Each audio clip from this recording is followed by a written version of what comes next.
All right. Hi, everyone. I'm Yesenia Rogers with the Ruth Christian team at Compass in San Francisco. I'm here today with Chris Dolan with the Dolan Law Firm to chat with you in light of the COVID-19 eviction moratorium and what that means for you as a landlord and as a tenant. So before we dive into the details of it, Chris, why don't you go ahead and introduce yourself and share a little bit about you? So I'm Chris Dolan. I'm the owner of the Dolan Law Firm in San Francisco. I've been practicing law in San Francisco now for 27 years. We also have offices in Oakland and Los Angeles, so I'm monitoring all of the different laws that are applying in these areas, not only because we may have clients in that area, but also because I write on these subjects to bring people up to speed. And one of the unique things is that I am both a lawyer and a landlord. So I also want to know what these obligations are that I have and what rights I have. Great. Yeah, definitely. Thank you so much. And we appreciate your time tonight. So I hear that if you've been affected by COVID-19 in some fashion, that as a tenant, you don't have to pay your rent. Is that true? I can't say anybody can say if you've been affected by COVID-19. I think everybody has been affected. It's the degree to which you've been affected. And the answer is no, you simply can never pay your rent. It's about when you can pay your rent and whether you're entitled to defer that or pay it later, and whether you can be evicted for not paying on the usual schedule. Okay. So how long will this last? Is there a time limit on this at this point? So the way the proclamations work is that they're generally set in place for a period of time and then they are renewed. Uh, Both under the government code, that's generally what's required in a state of declaration so that we don't stay in a constant state of declaration for an undefined period of time. Governor Newsom, in his executive order, has allowed municipalities to reissue these declarations or not to reissue them as necessary up and through the time of the expiration of his declaration of emergency. So what's important for both landlords and tenants to know is that there is a process with which to deal with this. And I think it's extremely important for landlords to understand what their obligations are during this time period, as well as tenants to understand what their rights are. Absolutely. Great. So as a landlord, I understand that there's a mortgage forbearance in which you can stall your mortgage for most banks up to 90 days and some banks up to 30 days. But eventually the landlord has to pay that mortgage. What about the tenant in this situation? Do they ever have to pay that rent? Well, I think what we've seen is as the protections for the tenant move this way, the protections for the mortgage holders have to move that way too. If not, there is the possibility that because of the law affecting renters, that landlords would then lose their property. The goal behind all of this is to keep people housed. Yes. It's an important reason why people need to be kept housed, not only for humanitarian reasons, but to reduce the spread of this disease. How can you shelter in place if you don't have a place? Right. And it's to understand that San Francisco, as we all know, is a very tenant-friendly town and a very pro-housing town, which in itself is not a bad thing. But we know that certain buildings are covered by rent control and certain buildings aren't. But the overarching message is that tenants have protections. And in this case, those protections extend both to commercial and residential tenants. So, and it's the result of two different proclamations. Currently, it's two proclamations. One clarified an earlier one.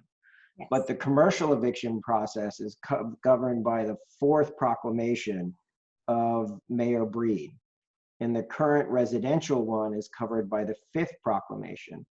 And those can be found on the website for the mayor, and I'll send them to you in case any of your people watching want to get them from you. I appreciate that. So in essence, what they say in the general sense is, we're not going to evict anybody right now. And not only does the ordinance say that, but if we went back a step, where do you go to evict people? You go to court. Right. And the San Francisco Superior Court has said that they're not going to be holding any eviction hearings for quite some time. Right. And then they're going to be rolling them out in the order in which they were filed. Yeah. But a landlord doesn't even have a place to take these cases now. So it's wise for the landlord to look at the ordinance, follow the ordinance, because the ordinance says that that tenants have to pay within 6 months of this emergency ending. They have to make up for whatever was missed. And the idea is not to give everybody a walkaway, but with both rental and mortgage, it's to push things back till hopefully we get back to some normalcy. Yeah, yeah. I mean, I feel really lucky to live in a place like San Francisco, in which our leaders are kind of taking that leadership role and, keeping the well-being of people in mind. And also, it's great to hear that the landlord and the tenant are being protected in tandem. So that's awesome. Can you touch on some high-level overview, pros and cons of this moratorium for tenant and for landlord? I think that's a great idea, and then I can get down to the specifics if you want. But high level, if someone's been affected, which means if they've lost their job, had diminished hours, had someone in their household who they depend upon for support lose their job, have diminished hours, or they have an economic hardship that's somehow related to the COVID situation, whether it's an illness or it's very broadly defined, any economic impact.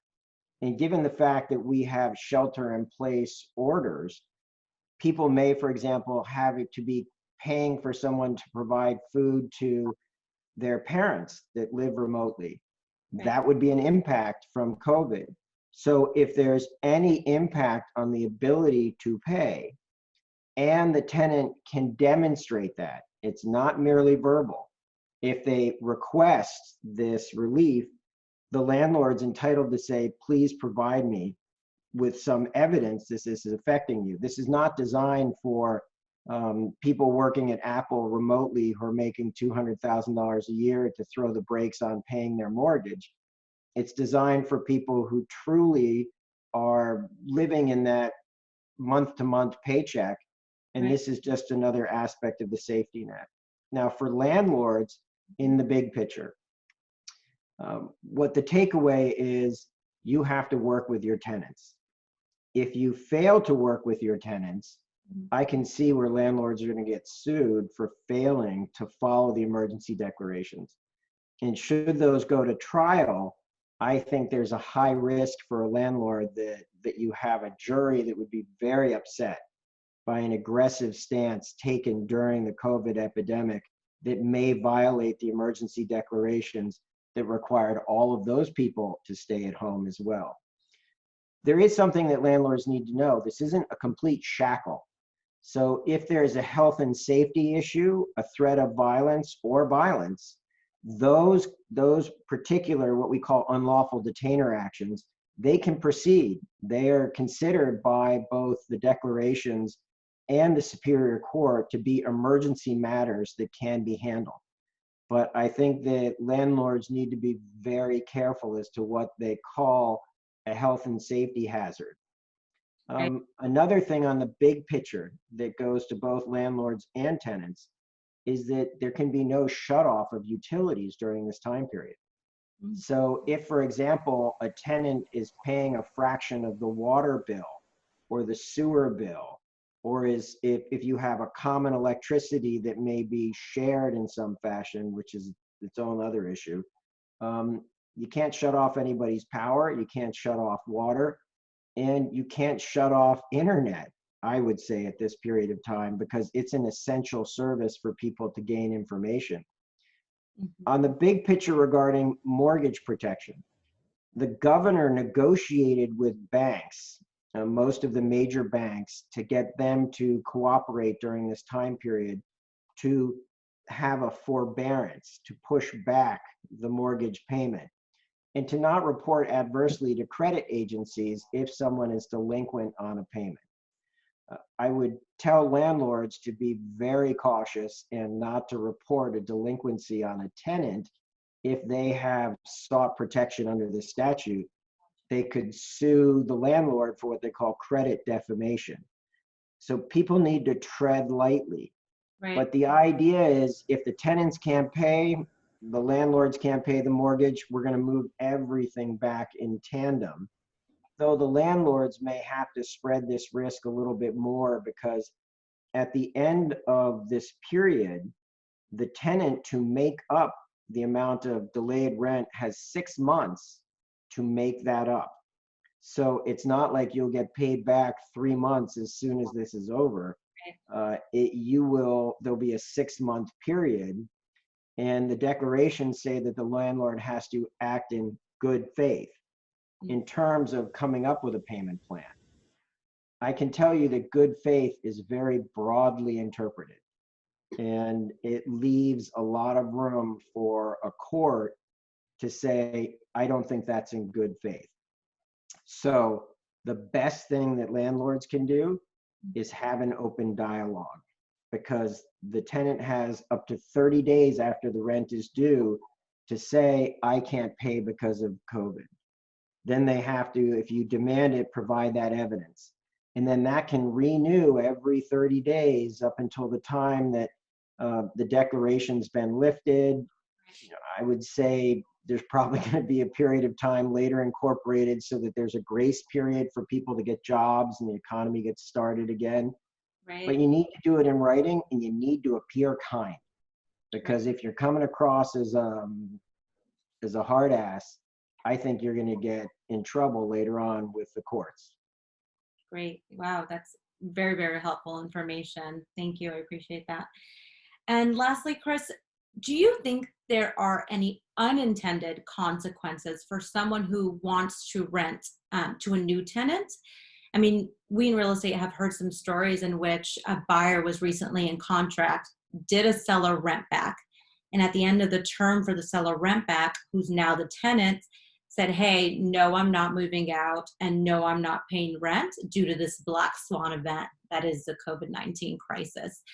Do you foresee any other complications and different scenarios in which this might be a problem?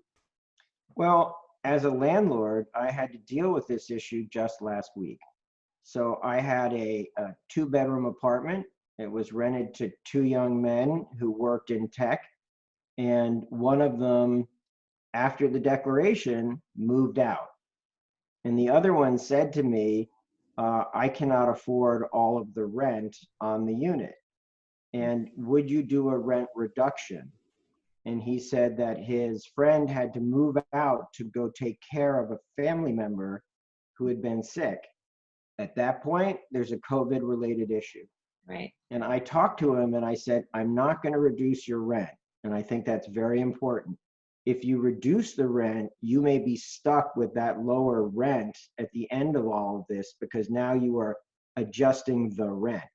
Right. What I said is that I'm willing to engage in good faith negotiations with you, and that I will forbear a portion of that rent for a period up to 6 months. And if you find a new roommate within that 6 months, the rent returns to where it was.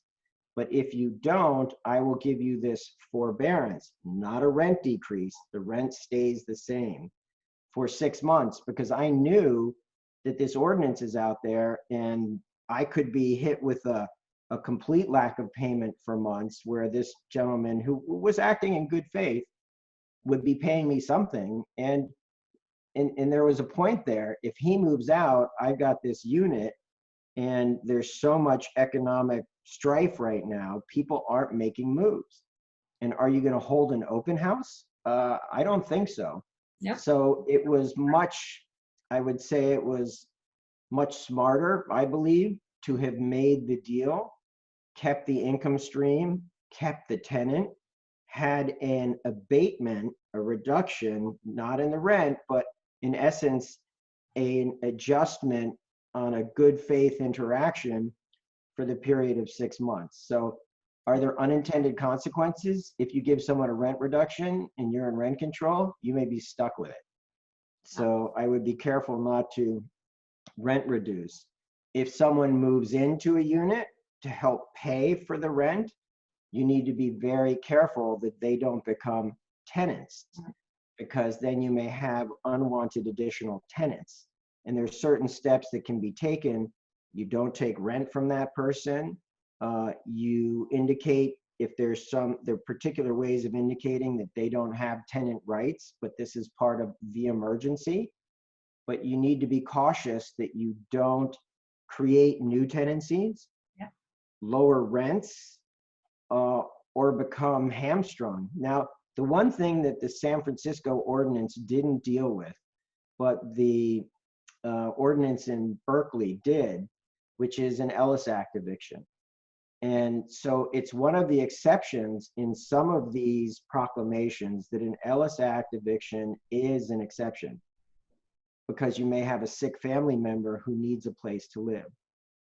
But the reality is you're not going to get that through court in any time in the next 4 to 6 months. So good luck with an Ellis Act eviction at this particular point. For those of us who don't know what an Ellis Act is, can you share that in the high level of what that is? Sure. I'm taking my unit off the market and I am not going to rent it any further for the next 5 years. So it is basically removing your rent-controlled unit from the rental market. You can't remove it for 6 months and then re-rent it at a higher price. Right. You're taking that off the market. If you put it back on the market, you have obligations that relates to the prior tenant to give them rights of refusal, similar rents. And if you try to get tricky with an Ellis Act eviction, it can be very, very expensive.